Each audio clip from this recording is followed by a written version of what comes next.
Hey guys, this is Yo-Yi here. Welcome to my updated Agile Tank Stamina Dragonknight build. In this video I will be showcasing my gear, skills, stats, CP, and an alternate weapon setup. For my gear, I run 1 piece Bloodspawn, 4 pieces on the Morkdulin set, 2 pieces on the armor, 2 pieces weapons, and 1 Greatsword. 4 pieces of the ShieldBreaker set, 4 on the body, and 3 pieces of the agility set. All my glyphs are stamina. My jewelry glyphs is 1 stamina recovery, 2 weapon damage. My traits on my armor are reinforced. I would rather prefer to have infused on this. Divines, infused. I would rather prefer to have divines on this as well. Well fitted. I would rather prefer to have divines on this. Infused and impenetrable.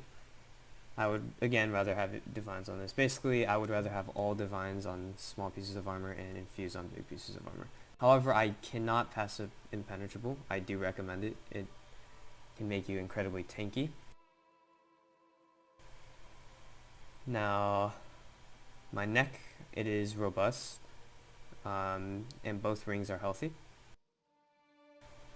My sword has a weapon damage glyph with Sharpened, and my Greatsword has disease glyph with Sharpened as well. For my skills on my sword and shield bar, I run Invasion for a gap closer, getting close to the enemies, obviously, catching up. Fossilize, close range CC, also roots the enemy, and procs a lot of useful passes in the Earth and Heart skill line. Ransack, this will be your main DPS, comboed with some animation cancelling, which will be looked into further in this video. Igneous Shield, for the shield. On top of that, it gives you 30% healing increase. It also procs this, which gives you 5% weapon damage and some ultimate. The 5% weapon damage, however, only applies when you're in combat. Helping Hands, spam Igneous when you are low to get a lot of stamina back, 5% each. And I use Vigor for my main heal. I always combo this with Igneous Shield, as it gives me lot bigger heals, I mean. And for my ulti, I either run Flawless for more damage, or I run Werewolf. I do rarely run Werewolf in open world PvP, as I like PvPing more in the human form, but it gives me really nice regen, and I actually recommend this a lot more than Dawnbreaker. On my 2-hand setup, I use Shuffle for the snare immunity and 20% dodge chance. Executioner to quickly finish targets, as Ransack is not ideal for quickly killing targets, I guess. It doesn't hit as hard as a lot of other stamina abilities out there. Dragonfire skill to reflect projectiles. In a duel scenario though, I either keep this on against people that use ranged stuff, I guess, or volatile armor. I only switch this out in a duel. Open world, it's always Dragonfire skill. 4th bar, I use Charging Maneuver. I use this to escape when I'm outnumbered, when I need to just go, or even in a group, this is incredibly useful. I feel in Cyrodiil, people need mobility now, at least DKs, because obviously you don't want to constantly get zerged down, so having some form of mobility is good. My last bar, I use Rally for the increase in weapon damage, 20%. On top of that, it gives me, it's a really good burst heal. My ultimate on this bar will always be take flight. Always. Because it's just, I wouldn't say it's the best. It's the most hardest hitting ultimate. It's the only ultimate that scales off physical damage. Reason why I wouldn't say it's the best is because, one, it's easily predictable. It's the only ultimate that can actually be dodged. Not just roll dodge, I mean literally sidestepping maybe 2 steps away and you do not hit the person you targeted. And you cannot use this ultimate while you are snared. Off of that though, I do replace Charging Maneuver for Unstable Flame in duels. Onto CP. I currently have 40 points into block expertise, 14 points into resistance, 48 points into hardy, and 17 into quick recovery. I really recommend getting Unchained, but currently I do not have enough CP to even think about getting it right now. But the most important things you should stack is block expertise, hardy, and resistant. I feel like those are the main 3 you should spread out. I put 20 into Warlord for 6% reduced costs on stamina abilities. I put a majority of my points, 85, into Mooncalf. I put 13 into Tumbling. You want at least 4% with this, in my opinion. I put 15 into Bless for more healing, 10 into Precise Strikes, 1 into Piercing. I do plan to stack on this more, however. And 90 into Mighty. So as you can see, I like to stack Mighty a lot. I do have 355 CP, so I'm not at the hard cap yet. Expect my CP to change. Again, if you have lower CP than I do, just mainly stack into blocks expertise, hardy, and resistant. Stack into Mighty. This should be your main priority in this tree. And then you can spread it out to what I have. At least 4% in Tumbling, I really recommend that. I'd recommend at least 3% on Warlord. This is if you have low CP, so at least 3%, at least 4% here, and then stack. Just go ham on Mooncalf, basically.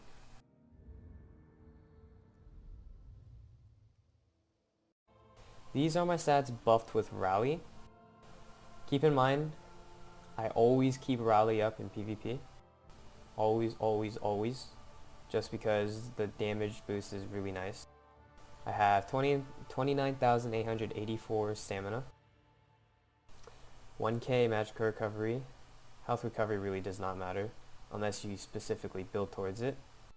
And I have 2,849 unbuffed stamina recovery.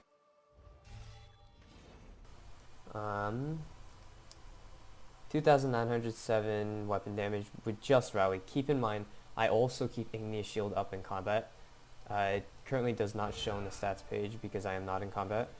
And I always light attack cancel bash, which again I will go more into later, which gives me another, let's see, 174 weapon damage. Altogether in combat, fully buff weapon damage is 3,260. I have 31% critical, and my resistances unbuffed are average. I put my points according, I just try and get 20k health. That's the very minimum I recommend in PvP, very minimum. And then the rest I just stack into stamina, obviously for more damage, sustain, etc. I run the Serpent Mundus Stone, and I run these drinks. I really recommend this as, like I said, health recovery isn't good unless you specifically build towards it, and this gives you more stamina and magic regen than the purple drink.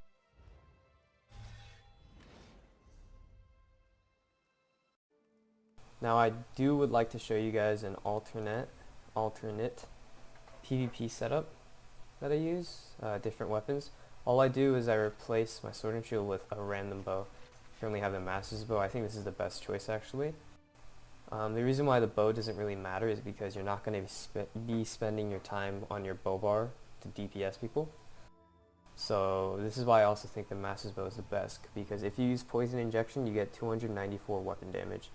It's just incredible. Like that even counts for when you switch bars too.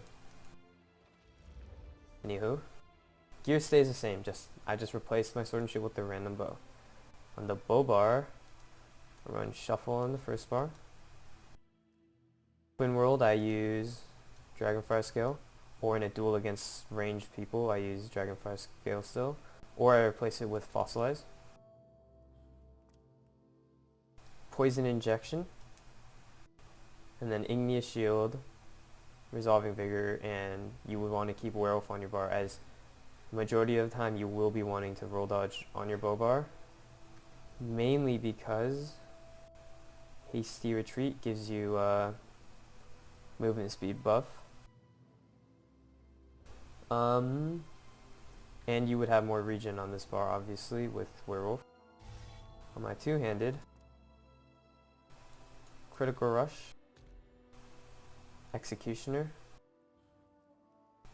Wrecking Blow, and Unstable Flame, and Rally with Take Flight. I really recommend Wrecking Blowing and then Take Flighting. That will be your main burst combo, obviously. And to give this more into perspective, I will link my good friend No Policy's YouTube channel. He does have a video on his two-hand and bow stamina DK. He is one of the best stamina DKs out there, and I really would recommend taking account on what he does in the video.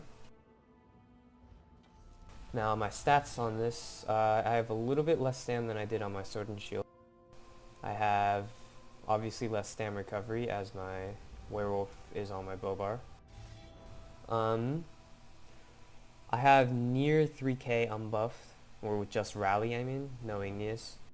But if you add 294 with Master's Bow, you know that's obviously that's about 3.2k plus the igneous. 31% critical still. My bow bar, 29k stam, 2.6k recovery, and 2.3k damage. The only thing that really matters on this bar is the recovery, as you will be roll dodging basically only on your bow bar unless in emergencies.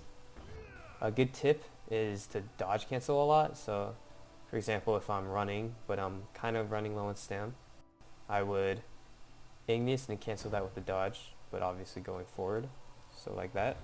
Or if I'm low but want to avoid damage, low on health I mean, and want to avoid damage, vigor, dodge, or buffs, dodge, basically anything. And then with this too, boom.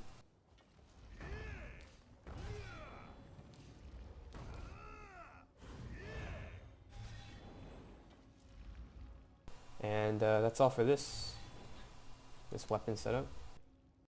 Now some gameplay tips that's almost mandatory for this build is really recommend you learn how to animation cancel. And what that is, you light attack, cancel the light attack animation with a skill, so like this, boom, and then bash after the skill so you cancel the skill animation. But do this with Ransack, as that will be your main DPS, and it just adds so much power, and Ransack itself is not very strong. I will link a video to Lefty Lucy's animation canceling guide, and it's very informative. I really recommend you guys learn it. Another thing is I really, like, this is mandatory actually, resetting your dodge button, resetting your bash bind to another key that isn't the default, you know, block and then right click or left click. As what this does is, if I do the regular bash, oh, my drink ran out.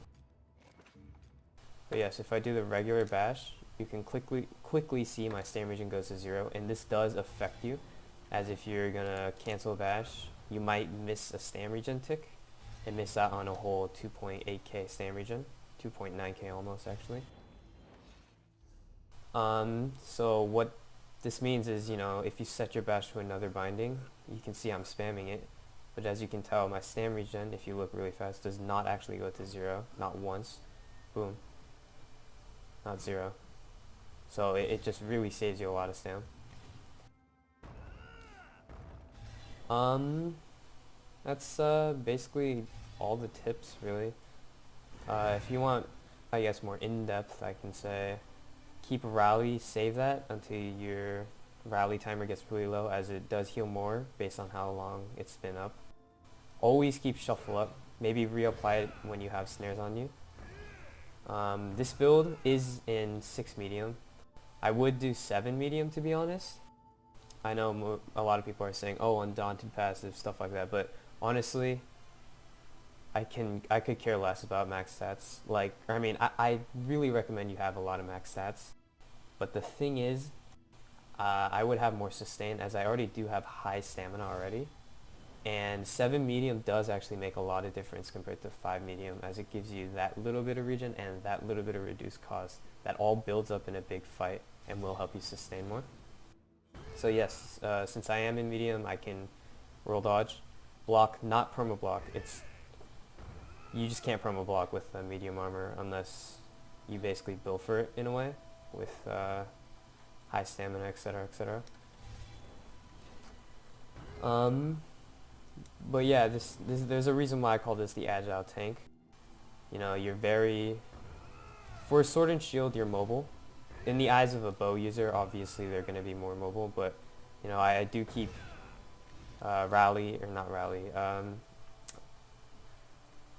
maneuvers on when I'm just, you know, maneuvering Zergs, LOSing a lot. That's one of the main things. On top of keeping Igneous up, always keeping Vigor up when there's like a Zerg on me, and just blocking occasionally. And this does deal really good damage too with the leap. Another thing is, if you heavy attack, this gives you a 10% damage bonus on the next attack after you heavy attack. So heavy attack, and then I boom, leap. That really works for me.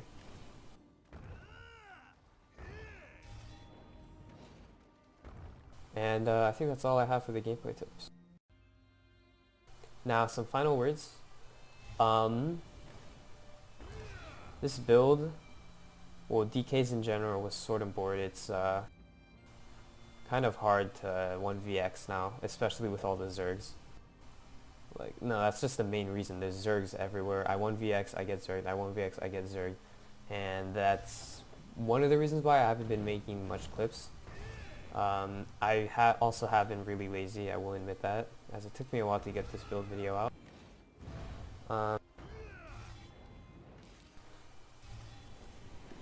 And my PC did get actually hard reset, so I lost a lot of clips I had, so that's a bummer. But I will be recording more, I will be getting more clips, soloing more, and maybe occasional group PvP, etc., funny clips, blah blah blah. Stay tuned for my next video. Actually, it's a 1vx video using bow and two-hand, my bow and two-hand setup, I mean. And special thanks to Lefty Lucy on helping me out with just DK in general. And if you guys want to see an alternate version of kind of this build, a very similar one is found on Lefty Lucy's channel, YouTube channel. I will put the link in the description below. And his build uses 5 pieces Morkdulin. And let me read off 5 pieces. 10% chance when using light or heavy attack to summon an animated weapon to attack your enemies for 15 seconds. This animated weapon's basic attack deals 5,264 physical damage. Now, we light attack and heavy attack a ton, so this will be basically always proccing. On top of this, it pulls Nightblades out of stealth, and it's really good to have. It's like a second companion. And go check out Lefty Lucy if you guys want to see that. And thank you guys for watching, and that's all I have. Thank you.